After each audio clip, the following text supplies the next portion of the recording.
పొరపాటున కూడా ప్రభాస్ అన్న ఈ మూవీ చూస్తే ప్రభాస్ అన్న బీ లైక్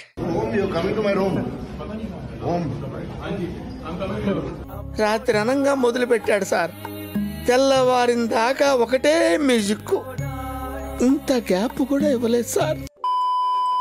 ఓవరాల్గా మూవీ గురించి మాట్లాడుకుంటే first half and second half బాగానే ఉన్నాయి. కొత్త స్టోరీ అయితే ఏమీ కాదు, చాలా సినిమాల్లో చూసే ఉంటాం ఈ స్టోరీని. వర్త్ వాచింగ్ అంటే hi hello guys, welcome to the review of Munjya, starring with Sharvari and Abhay Varma, directed by Aditya. Basically ఇది ఒక హిందీ మూవీ, తెలుగులో అయితే అవైలబుల్గా లేదు, సబ్ టైటిల్స్ ఉన్నాయి, అయితే మీరు మేనేజ్ చేసుకోవచ్చు దాంతో. ఇంకా ఫస్ట్ హాఫ్ ఓవర్వ్యూ చూసుకుంటే స్టార్టింగ్ 10 to 20 minutes అయితే ఇంట్రెస్టింగ్గా ఉంది. తర్వాత ఇంటర్వల్ బ్లాక్ దగ్గర వరకు కూడా స్టోరీ బిల్డ్ అవుతుంది, అంత ఇంట్రెస్టింగ్గా అయితే అనిపించదు. అండ్ ఇంటర్వల్ బ్లాక్ దగ్గర ట్విస్ట్ అయితే బాగుంది. బేసిక్ స్టోరీ లైన్ ఏమిటి అంటే, ఒక పిల్లోడు ముని అనే ఒక అమ్మాయిని పెళ్లి చేసుకోవాలని అనుకుంటాడు, కానీ ఆ అమ్మాయికి ముందే పెళ్ళి అయిపోతుంది. ఎలా అయినా ఆ అమ్మాయిని దక్కించుకోవాలని ఆ అబ్బాయి చేతబడి అయితే చేస్తాడు. దురదృష్టవశాత్తు ఆ అబ్బాయి ఆ చేతబడిలోనే మరణిస్తాడు.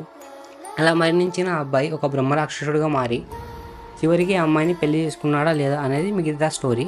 సెకండ్ హాఫ్ గురించి మాట్లాడుకుంటే సెకండ్ హాఫ్ కూడా అంత ఇంట్రెస్టింగ్గా అయితే ఏం లేదు, లాస్ట్ 30 minutes అయితే బాగుంది. ఇంకా పర్ఫార్మెన్స్ గురించి మాట్లాడుకుంటే మెయిన్ లీడ్గా చేసిన అబ్బాయి అయితే చాలా బాగా చేశాడు, మిగతా క్యారెక్టర్స్ కూడా డీసెంట్గానే పర్ఫామ్ చేశాయి. స్టార్టింగ్లో చైల్డ్హుడ్ క్యారెక్టర్లో పిల్లోడు అదే రోల్ ప్లే చేశాడు, ఆ పిల్లోడు కూడా చాలా బాగా చేశాడు.